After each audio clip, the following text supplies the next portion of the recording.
Good morning. With the help of Hashem, we are learning Yerushalmi, Kalayim, Perek Beis, Halacha Hey, and Halacha Vav. We're learning today Daf Yud Ches, Daf Chai. We left off on Daf Yud Ches, 3 lines from the top of the Amud by the 2 dots. And the Gemara today is going to go back to the case of the Mishnah where Shaloi Chitim, V'shal Chaver Chitim. So you have 2 wheat fields, one adjacent to the other. And the question is whether a person is allowed to, and the Tanna Kama says, yes, one is allowed to plant telem echad shel pishtan, 1 row of flaxseed at the perimeter, at the end, at the edge of his field, even though it appears that this telem is in between a wheat field, but that's only because the neighboring field is also a wheat field. And since, as we will see, that ein derech lizroya telem echad shel pishtan, people that are planting pishtan never plant them in only 1 row. So it's evident that the intention is not for it being harvested.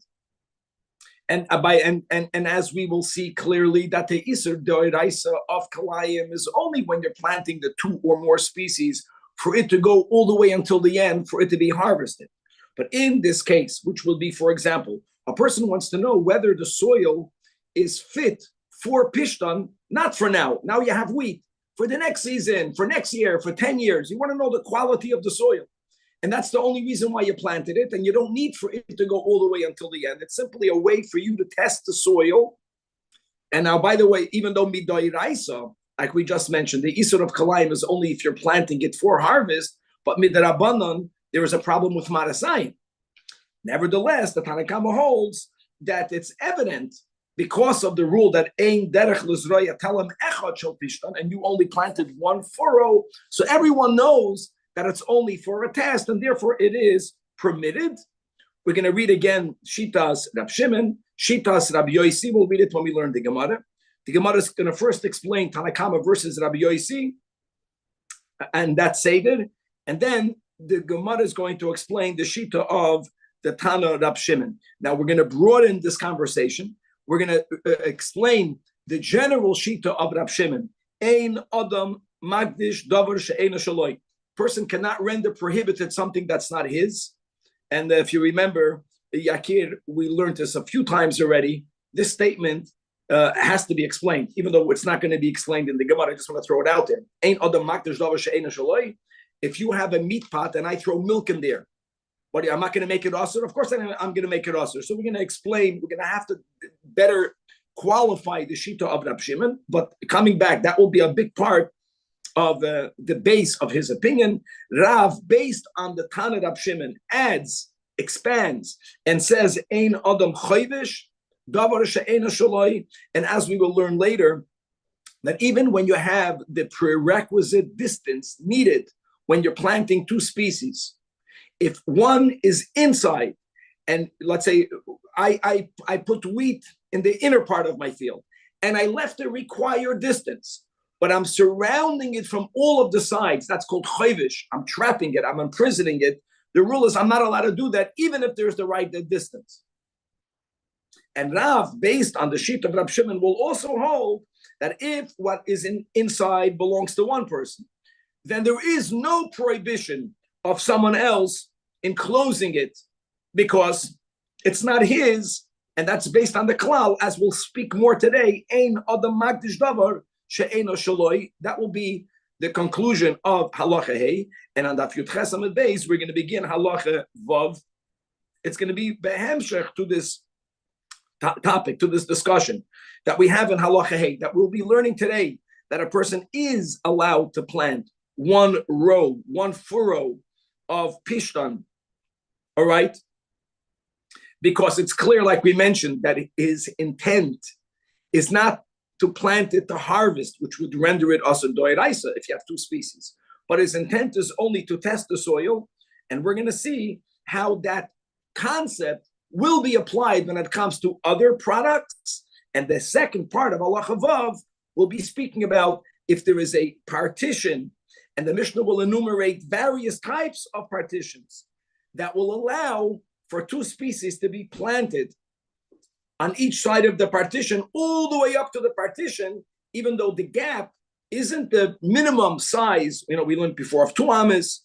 We learned about Beis Raiva. We're going to be learning more about the normal pre-required distance. If there is a partition, as will be defined, such a distance is not needed when it comes to Kilei Zeroim. Okay, so Chavra, let's go inside. And Daf Yud Ches, 2 lines from the top of the Amid. And if you want, even better, if you want to go back to Daf Yud Zayin, if you want to, I'm just going to read quickly the Mishnah. So the Tanna Kama says like this, that it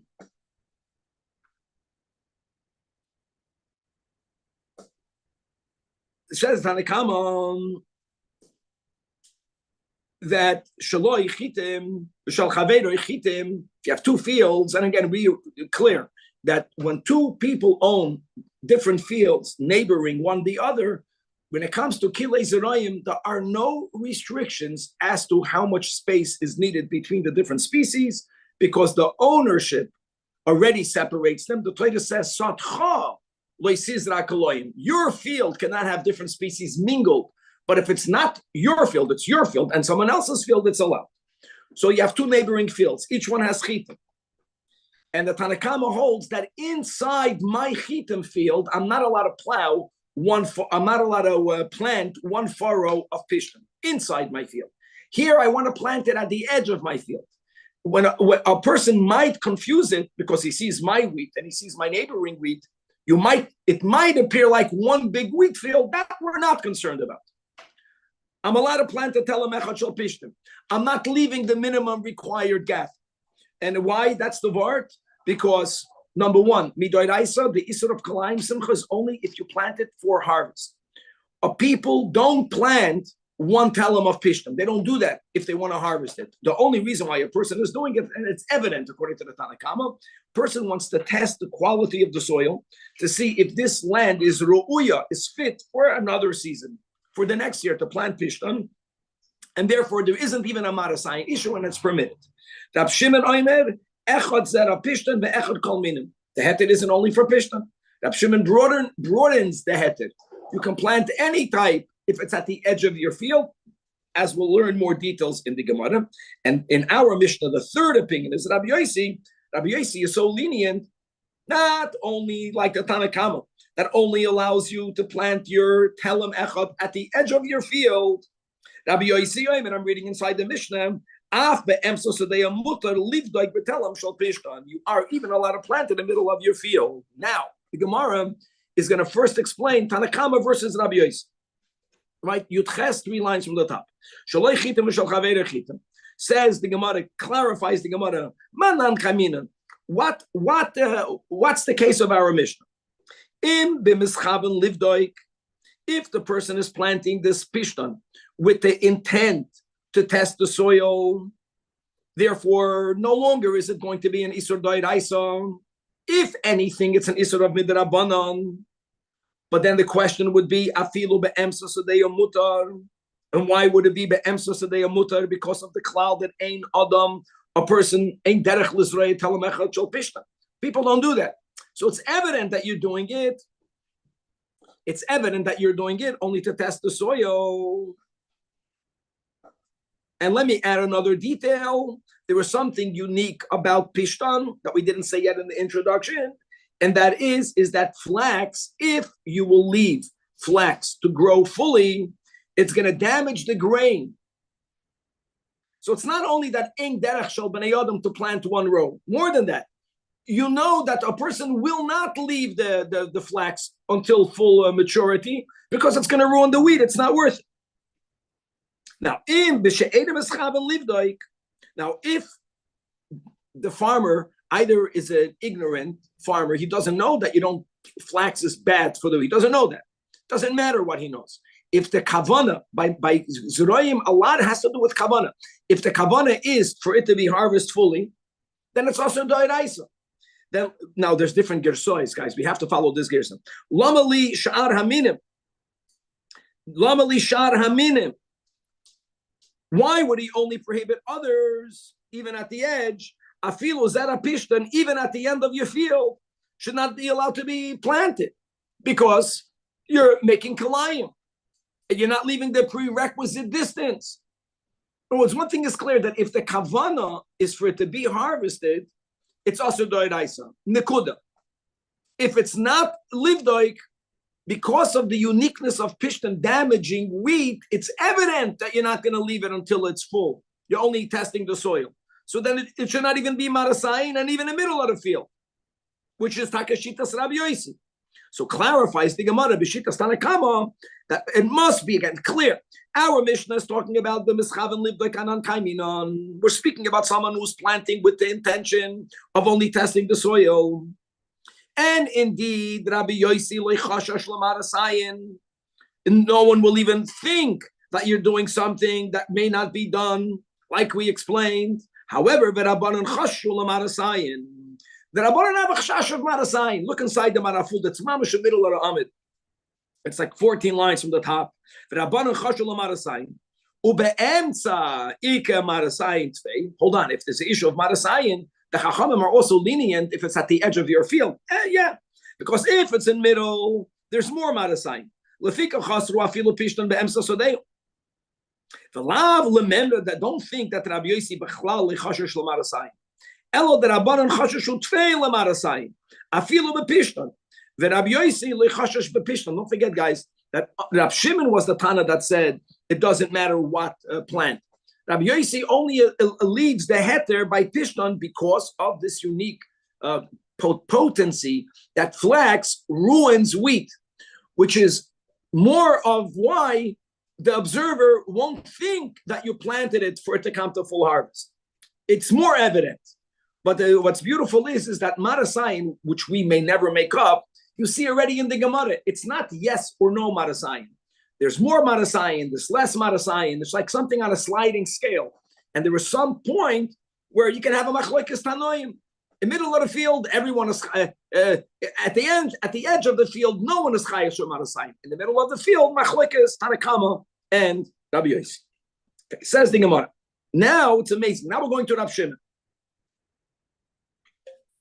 And as we quoted the words of Rab Shimon, which is in the Mishnah, the second opinion, he says, Echad zera pishtan ve'echad kol min. Says the Gemara, Rab Shmuel b'shem Rab Ze'era, that the Rab Shimon, that this shita, that you can plant, if it's only one telem, you can plant any product. Rab Shimon Omar, ein adam magdish davar she'eino sheloi. Now let me just tell you the context of where Rab Shimon gave his opinion. Where did he opine? Rab Shimon is referring to the case of Kilei HaKerem.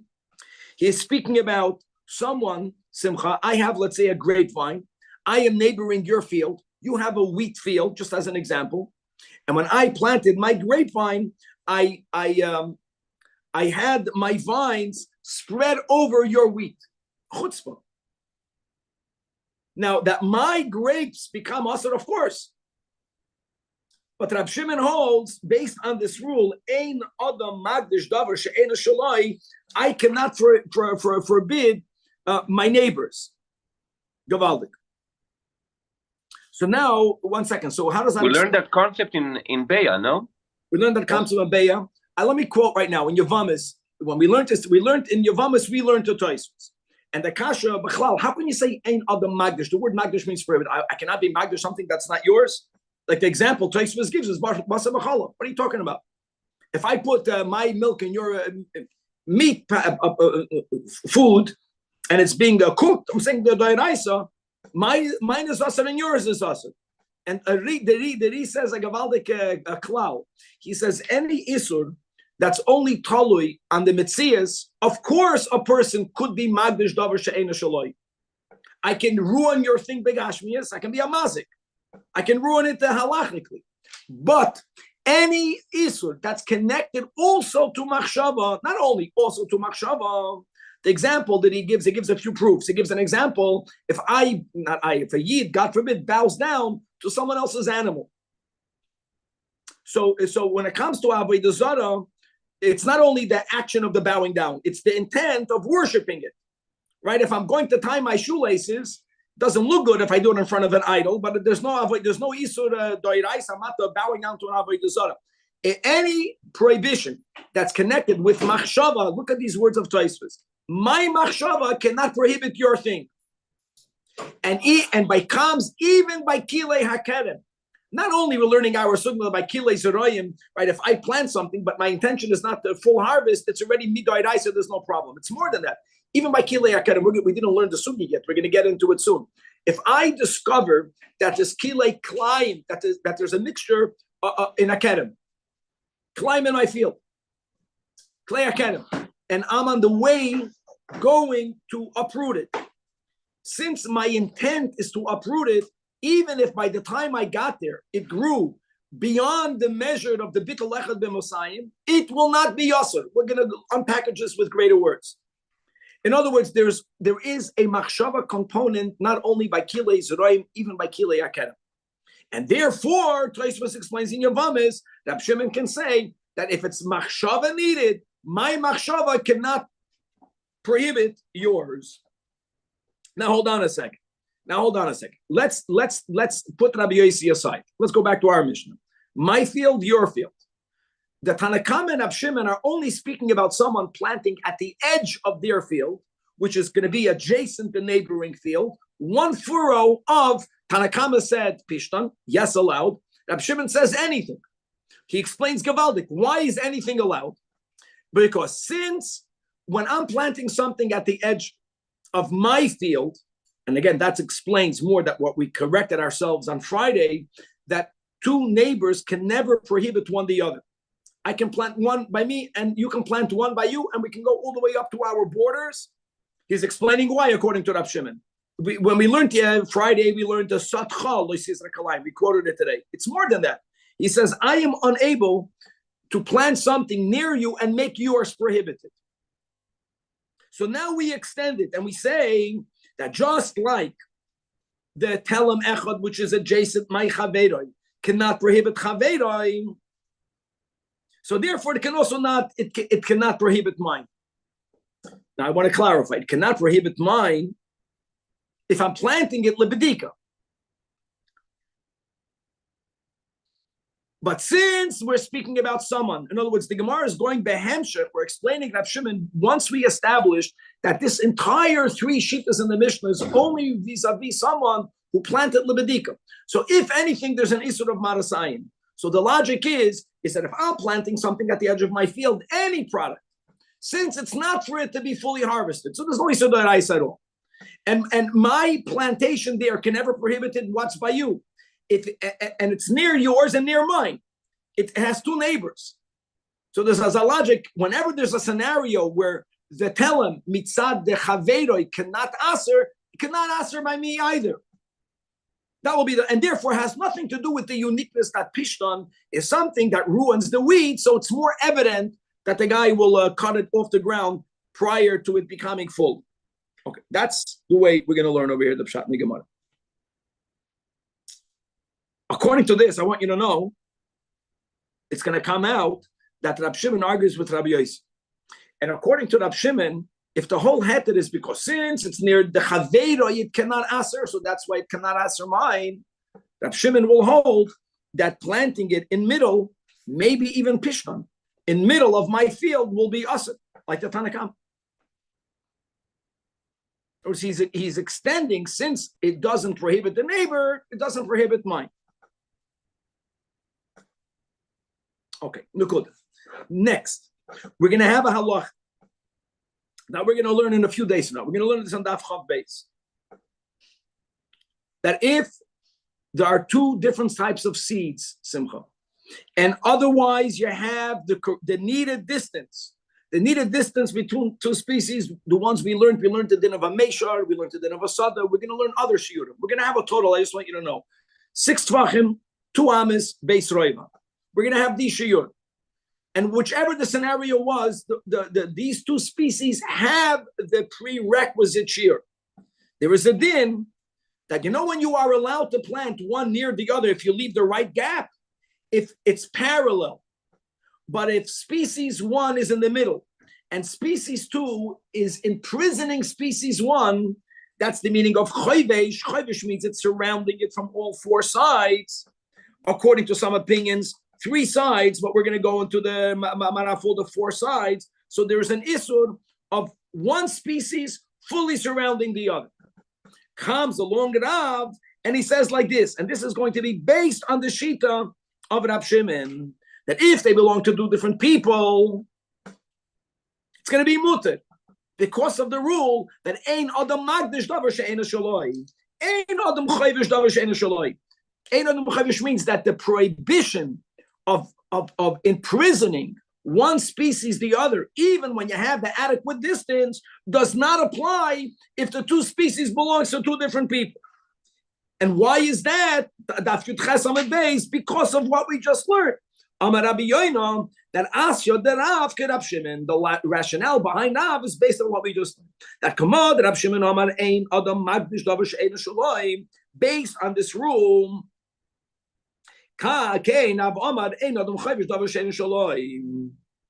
Meaning, Bram Kerabanan Layasya, those who argue with Rab Shimon, those who hold that a person could be Magdish Davar She'ena Shaloi, the ground zero cases. If I spread my grapevine over your wheat, you will also have I have to pay for the damage that I did, but your wheat will be prohibited. So then Rab would not have given that opinion. And another detail, guys, when we said that only climb is only in the same field that belongs to one person, we're not speaking about fields. You see, when we're speaking about non-fields, if it's not a sada, if it's much lesser of a quantity, then there is a problem, even if it belongs to 2 people, which is why you have to give it the right separation. The chiddush of ein adam chayvish is that even if you left the right distance, you can't surround. Species B cannot surround species A. So for what's the minimum where we start saying from here is going to be kotzer? I don't understand your question, Akir. What would be the minimum amount for us to say from this point on, this is the purpose of it is for harvesting? This last discussion is not about harvesting or about testing. This last discussion of Rab Shimon, it's not about that. Go ahead. Okay, so first of all, we closed our sugya. Yakir is going back and he's asking that harvesting versus testing, and I'm not a farmer, I would say, Yakir, that if it grew to the point that when you cut it off the ground, it's edible, I think that's called harvesting. Even if it's not fully, a shlish, I would say. I think when it comes to testing, I'm guessing now, it doesn't even have to be a shlish. But no one knows that now. Okay. Now we're moving on to the new Mishnah. Halacha Vav. What we're learning now, again, is on the Yesod of what we clarify today. This is the Yesod. Midoiraisa, even in the same field, belonging to the same person, the Isur of Kalayim is only if 2 species were planted for harvest. If one of them was planted only for testing the soil, Midoiraisa, there's no Isur at all. Midrabanan, there could be an Isur because of Marasayim. And therefore, like we had before by the Pishtan, in certain scenarios, the Kula Alma will be mutter because it's so evident that the guy planted it for testing. Says the Mishnah, based on the same logic. You're not allowed to plant near a state 4 these 2 products, chardol is mustard, and charia, the Gemara in the beginning will identify charia is murika. We'll see when we get in the Gemara. You can take a look on the second to last line in the okay, you're not allowed to plant it one near the other. Guys, what's the chiddush? Of course not. We're speaking about it belongs to the same person. Both fields belong to me. Yeah, of course not.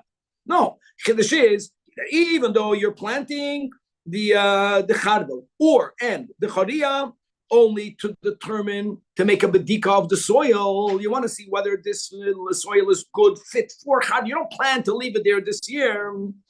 We don't give you the heter. Look inside the top marafulda. Charia, he already touches karkoi miya'ari, some sort of wild karkoi. Point is, what's the chiddush? Ushnei minim elu mafsidim atfuah. Like pishtan, you would think they're detrimental to grain. Ve'im loy shebal hasod zeram veroitze b'kiyuman lohay maniach la'achar lismechelu aminim shemisun tvosei. Since it's detrimental, the opposite logic, why would you even do it over there? You're planting it over there because you want the chardal so badly that you don't care. Adarabba. So therefore, hilkach nira kemekayim kalayim. Yeah, hear the logic over here? Gavaldik. Now, how is that different than Pishtan? Not clear to me. And we're speaking about Soimchen. No, it's what's the difference? Yeah, what's the difference now? I don't understand the logic. Maybe let's get into the next one and we'll make a contrast. Avol Soimchen l'stei yeraka is chardal v'choria. That when it comes, that when it comes to vegetables, let me say it like this, Yakir, I got it. Just like there's different levels of damage, that's what must be. That the damage that chardal and or choria does to vegetables is very high. It's not like pishtan. The damage that chardal and choria does to grain, taka damage, not as much. No, it's the Mishnah has to give you the borderline. Now let's add the marafud. He says Gavaldik. He says that something that mamish damages. We know your intention. You're planting it there and you're going to take it out. That's clear. That will be like the case of pishtan. Pishtan to tvua and chadl and chadiya by vegetables, but chadl and chadiya by grain. You have two sadadim. On one hand, it's not so good for the tvua. On the other hand, an observer will think that I know that it's not so good for the tvua. So why did the guy plant it? Because he needs mustard. Fakert. He wants the mustard so bad that he's willing to sacrifice a little bit of the grain. So it's not clear. Okay. So that was that. So that really, it's amazing how this really fits more with halacha the hey. Now there's a second din of the Mishnah, which is not related. That's like a new Mishnah. Safe of the Mishnah. New case. What's the case over here? So the Mishnah gives many types of gaps, but we're going to have to separate in the Mishnah the case of bur and nir, as I'll explain, to the cases of everything else, of the gapo, the derech, or the goder. Let me say it like this. First of all, to touch the words. Right? Soimech lebur. Bur means an uncultivated land. A farmer decides, that's the way of farming, every now and then, that this patch of land this year will not be cultivated. Nir, similar, not the same. Nir is plowed land that was also purposefully not planted. So either it's uncultivated, bur means it's not even plowed over. Nir is beautiful. But again, you want to give the land a chance to recoup. So interesting, sometimes you plow it, but you don't plant it. Okay. Now, let me go back to what we said before, Simcha. Let me give you the three general gaps. Sometimes when you have two different zroyim, you have to leave 6 tvachim. Sometimes you have to leave what we learned last week, 2 amas, right, between meishars. Sometimes you're going to have to leave a base roiva. The question of our Mishnah is, if I am planting one seed here, I'm planting another species over there. I have the 2 amas, but part of the 2 amas is the bur or the nir that anyways would have been left not planted. One might have thought that it doesn't count for the shear. The Mishnah says it does. It was the fact that the bur and the nir anyways, for other reasons, are left unplanted or uneven tilled, uncultivated, so what? But Poyel Mamish, if the shear is, let's say, a base roiva, I have a base roiva. If in between this and that, part of it or all of it is the bur or the nir, who cares? That's like it's like a different din. So that's one din. Would you use the space, the makoim of the bur or the nir, you are allowed to use it to get to the minimum gap halachically needed in between zroim. Nekuda. Now the Mishnah says something else. That when you have a gapa is a stone wall, even if it wasn't cemented together. So you have loose stones piled one on top of the other. One type of barrier. Derech is another type of barrier. It's not a wall, it's a road. I want you to know that we will see that we're speaking about a road that must have the width of 4 amas. 4 amas is not that big, it's 6 feet. So it's just to know the definition, that's the minimum definition here of a derech. For people that have good memories, maybe we have to go to Hilchos Shabbos and see how it fits over there. Makes no difference over here whether the derech is public or private. That's important. Makes no difference. But there is a road. Another type of barrier is a goded. A gapa stone has a certain thickness. The goded, a fence, is very skinny. By the fence, we need for the fence to be at least 10 tefachim high. Okay? One thing that the Mishnah did not mention, that we'll see in the Gemara, is that the Mishnah speaks about the minimum height of a gather for it to be considered a gather, for what we're going to, for the leniency that we'll learn in a moment. There's another detail, which is it must be at least 4 tefachim long, not 4 amas long. Remember this, because if you have something that's not even 4 tefachim long, even if it's 10 tefachim high, it's not called a gather. Everything has to have a minimum. And the next is a charetz, same idea. Charetz is a ditch. As long as it is amoik asara and v'rachav, here v'rachav, I want you to know what the rachav means. Rachav does not mean wide. Rachav means long. Rachav means long. That's where we get the length from. Arba'ah. I forgot which Masechta we learned this together. There's arba'ah, simcha, good cloud. Arba amas. If you have a hey at the end, it becomes tfachim. Okay, that's the 4 tfachim that I mentioned before when it comes to the gader, because the gader and a charetz is the zelbazach. One is chaysam hamasapich. One is above the ground and one is inside the ground. Okay. Or another case. So here we're speaking about the tree. A tree has to have 10 tfachim height. That's number one. The branches and the leaves has to be dense and close together. How is that defined? I'm not certain, but it has to be wall-like. So when the leaves or the branches are hanging down, it's like a wall. And finally, this we have from Masechta Sukkah. I don't need for the leaves and the branches to touch the ground, but Simcha, remember the law of Lavud? Lavud halacha l'Moshe Sinai, that if something is within, it means less than 3 tefachim, it's as if it's touching.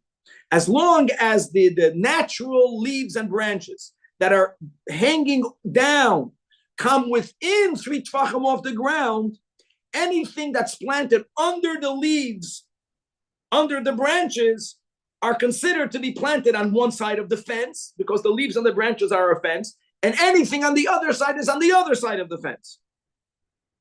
Or final case, ulasela, if it's one boulder, not many, not a gapa, not someone piled stones to make it into some sort of barrier fence. No, it's a shtein here, but there is a minimum needed.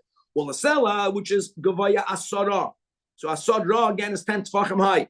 And rachav again, rachav doesn't mean the width. Rachav means that the length, at least at So none of these have a minimum width? I want to make a correction. Danny. I just looked over here that by the charetz, the 4 is taka wide. Right, that's what he says that Asher Elio. It's amazing. Clear.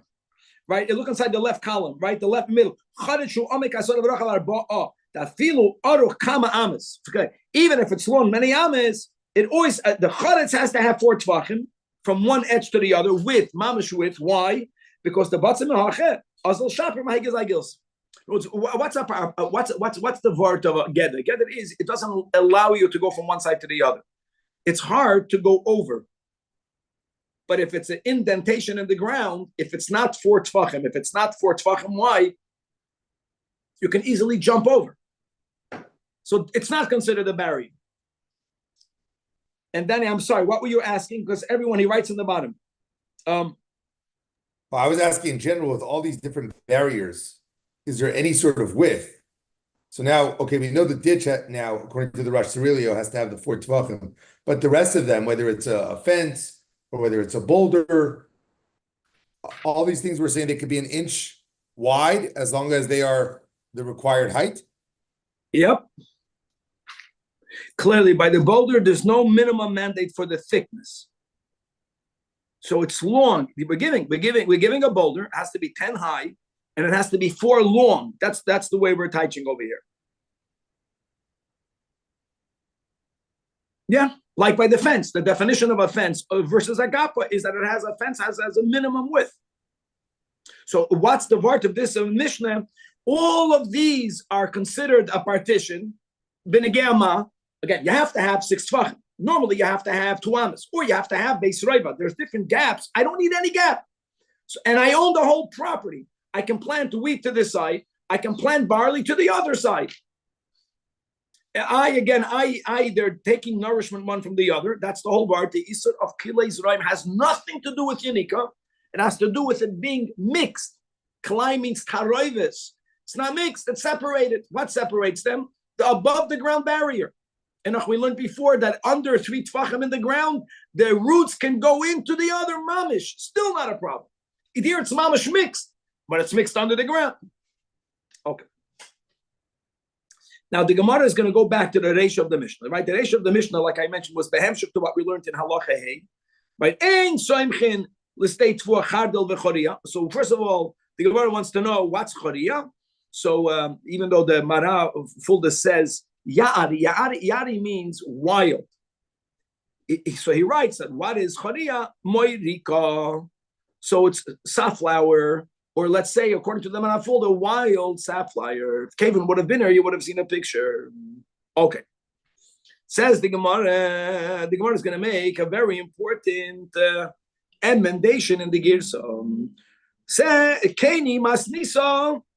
Look inside the Marafulda, the first line under the Gemara. Masnisin Magia Hamasnisin. Hashas Magia, the Gemara is making a emendation, a text emendation in the Mishnah. Vigoras Ein Makifin. That you cannot surround the field. We're speaking about a field of grain with either the Chardel and the Charia. Actually, you cannot surround it. This will answer the challenge we found, but whether you can plant them near, yes. In other words, like we said, correct. Mustard doesn't severely damage grain. It severely damages vegetables. We got that. But since it damages grain, this does damage grain. And again, the whole sugya, in the beginning of Halacha Vav, like we clarified at the Seif of Halacha Hey, what we began today, the Tanakama of Shon Yosi, is dafka because the kavana is not for harvest. Look inside the Marafulda. Hashas Magia Masnisin, and it changes the din. Begaras that ein makif in chardel v'choria sovev stay tvua. Now he has to say something. We just learned the din of Rav. Right? Of Chavish. We learned this today. That means if I have species A and species B, I cannot surround species A from all the sides. That's nothing, that's always prohibited. So therefore, that's what I think. The Marafulda understood that the type of surrounding the hekef cannot be from all the sides. The hekef means from 3 sides. So first of all, so that already was if from 4 sides, everything is awesome. Here we're saying that you cannot surround it from 3 sides, but what are you allowed? Avol lismaich mutal chardel v'choria l'sadem. And as we'll continue, God willing, tomorrow, our Mishnah follows the Reish Yud as Rabbi Yehuda, which is what we call Rabbi Yehuda, that we'll have on top of Daf Yud. So at least this already limits the prohibition. Ein soimchin means not ein soimchin, ein makifin. But I'm going to use my same words. Yes, it damages grain.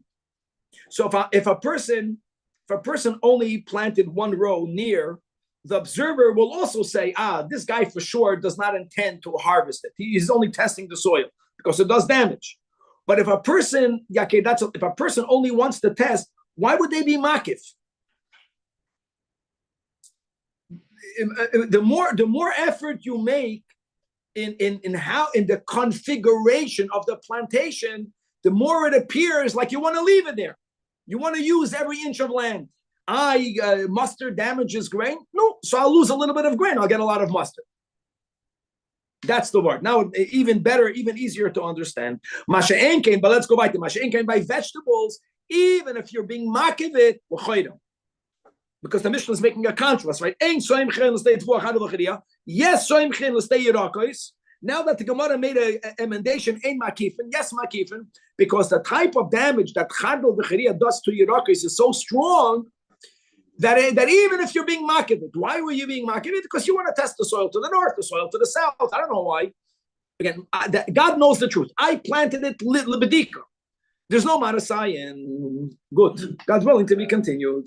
But in all these cases, if you're planting it for to actually cultivate it, it would be usher, correct? That's clear. Midoiraisa. Very good, Danny. Because I have the right to be mazik my stuff, or I have the right to be an ignoramus. If we would not be learning this, we would never know. Many people don't know. They buy land and they decide to plant grain and the next with vegetables and mustard. What do they know? They don't know. Also, what you were talking about before, was it the shalish and the shleisha with the etzbais and the very good 3 fingers? Very and good. There was tvachim with the size of the cloth. That was if you're a rich person or an ani. Very good. Shalish etzbais and shalish amas. Correct. By amas it's zachar and by tvachim shleisha. And that's a good simon to remember. Yeah, very good.